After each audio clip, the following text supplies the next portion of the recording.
నమస్కారం. So last week honourable chief minister గారు collectors conference ఒకటి హైదరాబాద్లో పెట్టడం జరిగింది. సో అక్కడ ఇచ్చిన ఇన్స్ట్రక్షన్స్ ఏంటి అనేసి అంటే 26th జనవరి రోజు మనం ఒక 4 ఇంపార్టెంట్ ఫ్లాగ్షిప్ ప్రోగ్రామ్స్ ప్రభుత్వం చాలా ప్రతిష్టాత్మకంగా లాంచ్ చేయబోతూ ఉన్నారు. సో దాంట్లో రైతు భరోసా ఒకటి, ఇందిరమ్మ ఆత్మీయ భరోసా ఒకటి, ఇందిరమ్మ ఇల్లు ఒకటి, మళ్ళీ న్యూ రేషన్ కార్డ్స్ ఒకటి. ఈ 4 స్కీమ్స్ మనం 26th జనవరి రోజు లాంచ్ చేయబోతూ ఉన్నాం. సో ఇందిరమ్మ ఇళ్ళ సర్వే ఆల్మోస్ట్ మన దగ్గర 98% వరకు కూడా కంప్లీట్ అయిపోయింది ఇందిరమ్మ. ఇప్పుడు సూపర్ చెకింగ్ ఒకటి నడుస్తూ ఉంది మున్సిపాలిటీలలో ప్లస్ పంచాయతీలలో కూడా.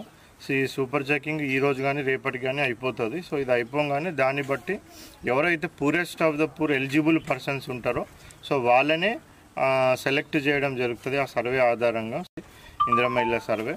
అది కాకుండా మనకి రైతు భరోసా. సో రైతు భరోసా అంటే మనం స్టార్టింగ్ నుంచి చూసుకుంటే కూడా సో ఇంతకుముందు రైతు బంధు స్కీమ్ లాగా ఉండి ఇప్పుడు రైతు భరోసా కింద మనం ఏంటంటే 6,000 పర్ సీజన్, టోటల్గా 12,000 పర్ ఇయర్ మనము రైతులకు ఇవ్వడం జరుగుతుంది.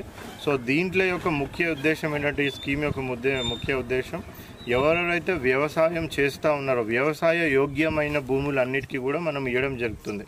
అంటే ఒకరు వ్యవసాయం చేసినా చేయకపోయినా కానీ ఆ భూమి కనుక వ్యవసాయ యోగ్యమైన భూమి అయితే సో వాటికి తప్పకుండా కూడా ఈ రైతు భరోసా అనేది 6,000 12,000 పర్ ఇయర్ చొప్పున మేము ప్రభుత్వం ఇవ్వడం జరుగుతుంది. సో దానికి సంబంధించిన సర్వే కూడా revenue department plus agriculture department, so ఈ 2 డిపార్ట్మెంట్తోని టీమ్స్ ఫామ్ చేసినాం. సుమారుగా మన జిల్లాలో 80 టీమ్స్ ఫామ్ చేయడం జరిగింది.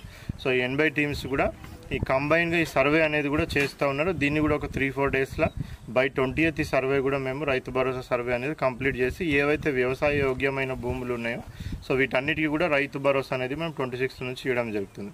ఇది కాకుండా స్కీము. సో దీని ప్రకారం ఏంటంటే ఎవరెవరికైతే సో ఎన్ఆర్ఈజీఎస్ పని అంటే ఉపాధి హామీ పని 2023-24 ఫైనాన్షియల్ ఇయర్కి 20 రోజులన్నా కనీసం పనిచేసి ఉంటారో సో వాళ్ళందరికీ కూడా ఇందిరమ్మ ఆత్మీయ భరోసా అనేది landless agriculture poor persons labours ఎవరైతే ఉంటారో వాళ్ళకి ఇవ్వడం జరుగుతుంది. అంటే వాళ్ళు 20 days పనిచేసి ఉండాలా, అదేవిధంగా వాళ్ళకి ల్యాండ్లెస్ పూర్ అయి ఉండాలి, ల్యాండ్లెస్ అగ్రికల్చర్ లేబర్స్ అయి ఉంటే సో వాళ్ళకందరికీ కూడా ఎన్ఆర్ఈజీఎస్ డేటాతోని ఎవరికెవరికి భూమి లేని నిరుపేదలు ఉండి వాళ్ళు ఎన్ఆర్ఈజీఎస్ పని చేసుకొని 20 రోజులను చేస్తున్నారో వాళ్ళకి ఇందిరమ్మ ఆత్మీయ భరోసా కింద మనం సంవత్సరానికి 12,000 రూపాయలు ఆ కుటుంబానికి ఆ పర్ కార్డు ఏదైతే ఉంటుందో ఆ కార్డు చొప్పున ఆ కుటుంబానికి 12,000 సంవత్సరానికి ఇవ్వడం జరుగుతుంది. సో అది కూడా బెనిఫిషియరీ ఐడెంటిఫికేషన్ అంతా కూడా ఇప్పుడు మనకి జరుగుతూ ఉంది. అందరికి కూడా 12,000 6,000 పర్ సీజన్ చొప్పున 12,000 పర్ ఇయర్ చొప్పున వాళ్ళకు కూడా ఇవ్వడం జరుగుతుంది.